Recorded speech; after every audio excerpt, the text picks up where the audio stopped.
Папера, полиэтиленовая пленка, розныя виды пластика – усё гэта сёння прыносяць жыхары вёскі Чарнаўчыцы ў пункт прыёму другаснай сыравіны. Паасобна сабраныя адыходы прымаюць і ў іншых пунктах збору, але менавіта тут, у Чарнаўчыцах, у тых, хто завінаваціўся за жыллёва-камунальныя паслугі, ёсць магчымасць менавіта такім чынам пагасіць свой доўг дзяржаве. На сегодняшний день уделяется большое значение раздельному сбору вторичных материальных ресурсов.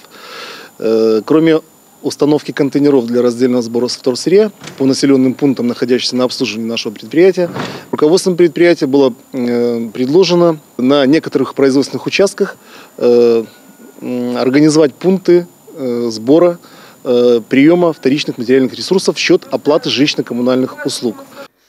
Схема простая. Люди приносят макулатуру, пластик, шкло у пункт прыёму другаснай сыравіны. Тут оформляют адпаведныя документы. Данные отправляются в бухгалтерию жыллёва-коммунальной господарки, а сумма, на якую здадзена другаснай сыравіны, налічваецца ў кошт пагашэння доўгу за коммуналку. Тариф у нас разработан на предприятии. То есть мы взяли средний тариф общегородской, то, что было бы удобно и населению, и нам, и работаем по этому тарифу. У Брэскім раёне ноу-хау пакуль практыкуюць толькі ў аграгарадках Чарнаўчыцы, Мухавец і Тамашоўка. Але ў планах раённай жыллёва-камунальнай гаспадаркі падобныя пункты адкрыць і в іншых буйных вёсках. В Брестской области функционирует 250 заготовительных приемных пунктов, 103 из которых находятся на балансе жилищно-коммунального хозяйства.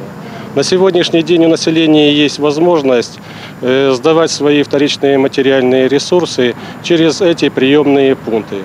Не выкидывать другасную сыравіну разом с іншими отходами, а приносить на пункты сбору выгодно и державе, и насельніцтву. А идея гасить таким чином долги по коммуналце – один со способов уключения другасных материальных ресурсов у господарчий оборот. В настоящее время данный вопрос прорабатывается с распространением и на другие регионы Брестской области. На сегодняшний день подготовлен проект договора на этот вид о предоставлении услуги. И есть такая возможность у населения ее реализовать. Прежде всего, кроме Брестского района, такая практика, она возможна и в других районах. Мы предполагаем это и в Кобринском районе, и в Ацевичском районе. Гэта станоўчы вопыт, кажуць прадстаўнікі жыллёва-камунальнай гаспадаркі, а таму ён будзе працягнуты.